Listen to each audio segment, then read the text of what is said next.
اللہ تعالیٰ نے قرآن کریم کے اندر ارشاد فرمایا وَلَا تَأْكُلُوا أَمْوَالَكُمْ بَيْنَكُمْ بِالْبَاطِلِ وَتُدْلُوا بِهَا إِلَى الْحُكَّامِ لِتَأْكُلُوا فَرِيقًا مِّنْ أَمْوَالِ النَّاسِ بِالْإِثْمِ وَأَنْتُمْ تَعْلَمُونَ۔ منع کیا گیا ہے کہ ناحق طریقے سے ایک دوسرے کا مال مت کھاؤ، آپس میں کسی کا مال نہیں کھایا جائے گا۔ ناحق طریقے بہت سارے ہو سکتے ہیں، بالباطل جس کے اندر رشوت بھی ہے، ڈکیتی بھی ہے، قبضہ بھی ہے، بہنوں کا حق بھی ہے، بھائیوں کا حق بھی ہے، اور یہ ایک نارمل سی چیزیں چلی جا رہی ہیں۔ حالانکہ قرآن نے کیا کہا وَأَنْتُمْ تَعْلَمُونَ، حالانکہ تم جانتے ہو، یعنی تمہیں پتہ ہے کہ وہ چیز تمہاری نہیں ہے، لیکن اس کے باوجود تم کھا رہے ہو، اس کے باوجود تم نے اس پر قبضہ کر رکھا ہے۔ آپ اندازہ کیجئے 5 بھائی ہیں، 4 بہنیں ہیں، والد کا انتقال ہو گیا، انتقال کے بعد میں وراثت میں جتنے کھیت ہیں، جتنی زمین ہے، جتنے مکان ہیں، سب کا برابر کا جو حصہ بنتا ہے، شریعت نے جو حصہ متعین کیا ہے وہ سب کا حصہ اس کے اندر متعین ہے۔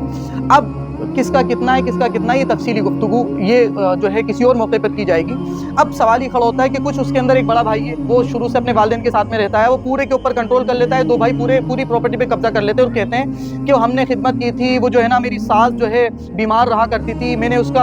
کا پیشاب دھلایا، میں نے اس کو ڈائپر پہنائے، میں نے سسر کی اتنی خدمت کی، تو جو ہے نا یہ تو چلے گئے تھے، ان کا چھوٹا بیٹا بھی چلا گیا تھا، ان کی بیٹیاں بھی کبھی دیکھنے نہیں آتی تھی، ہم نے خدمت کی، اس وجہ سے ہم پراپرٹی